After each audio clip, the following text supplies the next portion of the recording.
Hey, everybody. Thank you for watching the Bitcoin Vigilante. You can support our show in that corner with the QRF code. We're here with Rosie Tran, the Crypto Kitty, and there's also ways to support scrolling below. We're going to be revamping the show branding-wise and everything like that come January. But speaking of January, so Trump will get sworn into office January 20th. Biden and Harris are still in office. They're still not doing anything. Harris is on vacation, and Joe Biden doesn't know where he is. And this is the thing that the white liberals. You just made me snort. I mean, he's wandering around the Amazon jungle. He doesn't know what he's doing. This is the thing that drives me nuts about liberals is they think they're so open-minded, and they're like the Trump supporters. They're in a cult. They don't want to listen to the facts. Okay, neither do you. I saw there's famous big name comedians, some of whom I know, after that debate with Joe Biden, were on social media going, "Oh, stop! He doesn't have dementia. He's just older. There's ageism." I was like, you guys, it's unbelievable how you were like, if Trump was showing this kind of cognitive decline, you would be all over him, and rightfully so. If Bernie Sanders was our president and was babbling and losing his place, I would be calling him out. I would be saying he's not mentally fit to be the leader of this country. Get him out of there. It's not right. And but also it's what's up with his family? What's happening with Joe Biden? It's cruel. My dad passed away. I had to take care of my dad in his last 4 months of it's cruel. It's not even, I even feel bad making fun of Joe Biden because I had a dad that kind of had to deal with that. My dad too. And it's horrifying. It's horrifying. And awful. He should not, and it just shows how power hungry Washington is, that they're just propping up this weekend at Bernie's, not Bernie Sanders, weekend at Bernie's character just to continue on and on. And like you said, it's a delusion because now, the entire fate of America it's like, what's going to happen? So let's get into this. We're starting to see Trump's cabinet picks. I mean, the big winner of the election was Israel. Let's just say that. I mean, it's like both sides are funded by AIPAC. So, and I think whoever would have won, it's just like what flavor of fascism would we have? So now we're going to have the right-wing fascism. But speaking from just a crypto standpoint, looking at who Trump is picking in his cabinet, looking at, again, a lot of Democrats and Republicans won, pro-crypto Democrats and pro-crypto Republicans won seats in the House and the Senate. Yes. So how do you see this from purely just a Bitcoin and crypto regulatory stance? What do you see happening with this administration that is very pro crypto and pro Bitcoin?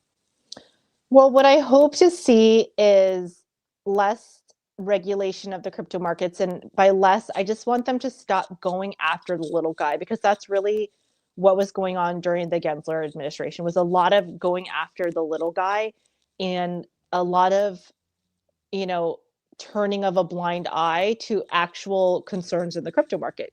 Example, SBF and FTX, right. That he didn't even have, if you actually read about some of the incompetence, he didn't have a bank account. A bank account to segregated account. He was taking investor money and investing it with his own and doing risky investments.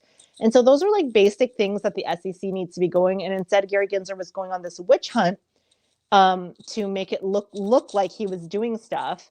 And it was very unfair. Abra, which is a platform that I had crypto invested in, they went after them in 12 different jurisdictions, saying that they were doing illegal securities. And it was actually a staking protocol, which is very normal. Ether has a staking protocol. Bitcoin, people can stake their Bitcoin and get, crypto rewards and things like that. And so they were saying that that was an unregulated security. So what I think the crypto community would love to see is some clarification on some of the laws, because that was something that Gary Gensler did to go on his witch hunt, was he kept things specifically very vague. He never clarified if he thought Ethereum was a commodity or real estate or what it was. I know there's currently a Tezos. Tezos is a a coin, a altcoin, where you can do staking, and there's also smart contracts. And there's a current lawsuit right now with a Tezos staker who's suing the IRS because the IRS's definition of Tezos is as property. And so the way property is defined, you don't have to pay capital gains tax until you sell the property. And he was being taxed on his staking. Right. So there's a lot of little nuances like that that need clarification. And because Gary Gensler was power hungry and just wanting to prosecute anyone and, you know, go and have brunches, he wasn't providing that clarification for the community. And so what I would love to see, and I think the rest of the crypto community would love to see, is clarification so we can just try to make money with crypto. I mean, that's what the little guy wants. Yeah. And I hope they do the clarification. I think one of the smartest things, and it was Max and Stacy that helped with this legislation in El Salvador, is El Salvador made it very clear. Bitcoin is a commodity. The altcoins are securities. Just made it boom. And then you like, I feel like if you did that in this country, then there's already a lot of regulatory stuff in place. And I know the SEC is far from perfect, but at least making those two demarcations then gives it does two things. First of all, there's already like regulatory stuff in place. And secondly, I think the retail investor, the little guy that you're talking about, the mom and pop that just wants to put, you know, they got $1,000 or $2,000 or whatever to put into Bitcoin, that helps them go, oh, okay, I know what this is. And this is like digital gold, and, you know, Ethereum and everybody else is like digital stocks. Okay, great. It can just simplify it for them. I know it's not. And people in the comments will scream, Graham, it's not a stock. I know. He's giving an example. Yeah. It's just, you have to simplify it for most people. You have to, because most people don't understand it. When you get into the, like, you start confusing people with like the hash rate and the mining, and they're just like, ugh. So you just make it simple. And I think if they do that, and they haven't done that, but here's the thing, Graham, that has come from the government. right. You know, Michael Saylor and other people have gone to the government asking for clarification. You know, when Abra Financial, which is the small exchange I was talking about, was sued, they went to the SEC and said, fine, give us clarity. Yeah. And they refused to do it because they wanted to keep prosecuting and saying, look, we won this case, or look, we went against this guy and won. So it was just a notch in Gary Gensler's belt and not really helpful at all to the average person. Yeah, Leftover Beefcake in the chat made a great point. He goes, I'd like to see them go after the influencers that deliberately did pump and dump steam. Like yes. There's with a lot of crypto. There's a lot of YouTubers for sure that were pushing certain altcoins, and then as soon as they jumped, you know, 1,000x or whatever, they would cash out. And they were all getting paid like big money to push it.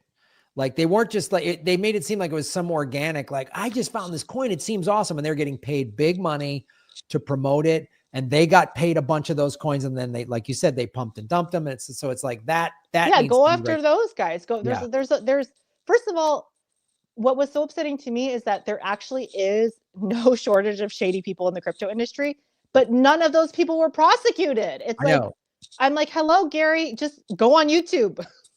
I know.